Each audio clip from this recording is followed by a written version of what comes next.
হ্যাঁ, জানি রাসমেলার ভিডিওটা অনেক লেটে আসছে, কারণ বহুত ক্লিপ সব ডিলিট হয়ে গেছিলো, আবার রিকভার করতে সময় লেগে গেছে। তো এখানে আমরা ৩ জন একই জামা পরে রেডি হয়ে গেছি মেলায় যাওয়ার জন্য। তো ফাইনালি আমরা মেলাতে পৌঁছে গেছি, আর এটা হচ্ছে পিয়ালির রাসমেলা। এটা মোটামুটি ১৮ দিন ১৭ দিন থাকে, তার বেশি হলে আরও ৪-৫ দিন ওরা এক্সট্রা বাড়িয়ে দেয়। তো এটা হচ্ছে প্যান্ডেলের সামনেটা, আর প্যান্ডেলের ওই সাইড দিয়ে মেন রোডের উপর দিয়ে লাইন দিয়ে প্যান্ডেলে ঢুকতে হচ্ছে ঠাকুর দেখার জন্য। তো আমরা অনেকক্ষণ লাইন দিয়ে টাকা হারিয়ে ফেলে ঠাকুর দেখতে ঢুকেছি। তো এটা হচ্ছে এবারে রাসমেলা। এই রাসমেলাটা হলো শ্রীকৃষ্ণ এবং রাধার পবিত্র প্রেম, এবং শ্রীকৃষ্ণের প্রতি গোপীদের যে ভালোবাসা ছিল সেটা নিয়েই শ্রীকৃষ্ণ যে গান ডান্স যে লীলাটা করেছিল সেটা নিয়েই ফুল কনসেপ্টটা আসে রাসমেলা। মেলা কথার অর্থ হচ্ছে মিলন, যেখানে শ্রীকৃষ্ণের সাথে গোপী এবং রাধার একটা পবিত্র যে সম্পর্ক সেইটা আমাদের সামনে নিবেদন করা হচ্ছে।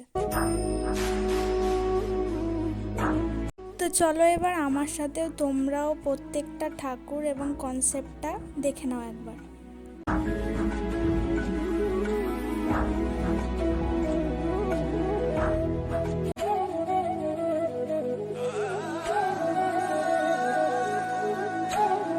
আর এখানেই পুরো জীবনটা যেন ধন্য হয়ে গেল আমার। শ্রী রাধাকৃষ্ণকে দেখার পর মনে হচ্ছিল না ওখানেই দাঁড়িয়ে যাই, কিন্তু পিছন থেকে লোকগুলো এত চিল্লাচ্ছে এগো এগো এগো, তো এগোতেই হলো, কিছু করার নেই আর। তো প্রায় প্রত্যেক বছরই নতুন কনসেপ্টের ঠাকুরগুলো তৈরি হয়, তো তোমরাও একবার সময় করে এসে দেখতে পারো। মেলাটা খুবই সুন্দর হয় আর বিশাল বড় জায়গা নিয়ে হয়।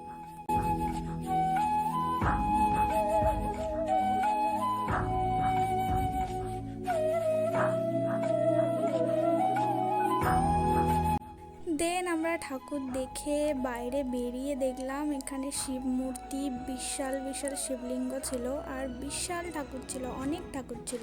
ঠাকুরগুলোকে দেখতে এতটা মিষ্টি ছিল।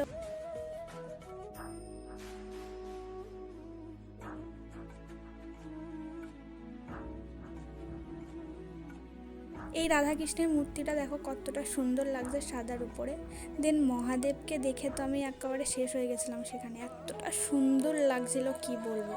আর ওই দাদাটা বলছে আমাকে দেখে যে এতটা আমি এক্সাইটেড, দাদাটা দেখে বলছে তুমি হাতে নিয়ে দেখতে পারো। তা খেয়ে আর হাতে নিয়ে দেখিনি ঠাকুর, তো আর কালী ঠাকুরের মূর্তিগুলো কি সুন্দর লাগছিল, ঠাকুর তো কিউট তো লাগবেই। আর তারপরে দেখতে দেখতে আমরা চলে গেলাম পাপড়ি চাট খেতে। আর তো বোন আমাদের ছবি তোলার নাম করে ভিডিও করছে, সেটা দিদি অনেকক্ষণ পরে বুঝতে পারলো। দেন আমরা পাপড়ি চাট অর্ডার করেছিলাম। তো পাপড়ি চাটটা সত্যি কথা বলতে একদম ফালতু ছিল, আর কোনো দিন ওই দোকানটা দিয়ে পাপড়ি চাট খাবো না। যেহেতু আগেই বললাম মেলাটা অনেক বড় হয়, তো মেলার কিছু কিছু ক্লিপ আমি দিচ্ছি, আর বেশিটাই সব মানে হারিয়ে গেছে, উড়িয়ে গেছে আর কি ফোন থেকে। আর এটা এটা দেখে তো আমার বিশাল চড়তে ইচ্ছা করে, কিন্তু যখনই সামনে যাই যত টাকাই বলি যে দেবো, কিন্তু দাদা বলে না এটা চড়া যাবে না, এটা বাচ্চাদের জন্যে। সত্যি কথা বলতে কি আমি নাগরদোলায় কোনো দিন উঠতে পারবো না, কারণ আমার ফোবিয়া আছে মনে হয়। আমি জাস্ট একবার ওই ব্রেক ডান্সটাতে উঠেছিলাম বোনের সাথে।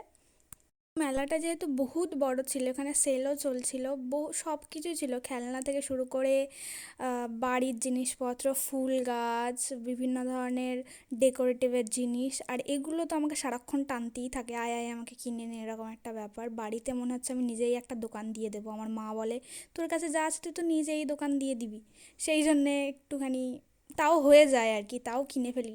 একটা দুটো একটা কেনার পর মনে হয় দুটো কিনি, দুটো কেনার পর মনে হয় সব কটা কিনে নিই। তারপর লাস্টে শিব ঠাকুরকে দিয়েই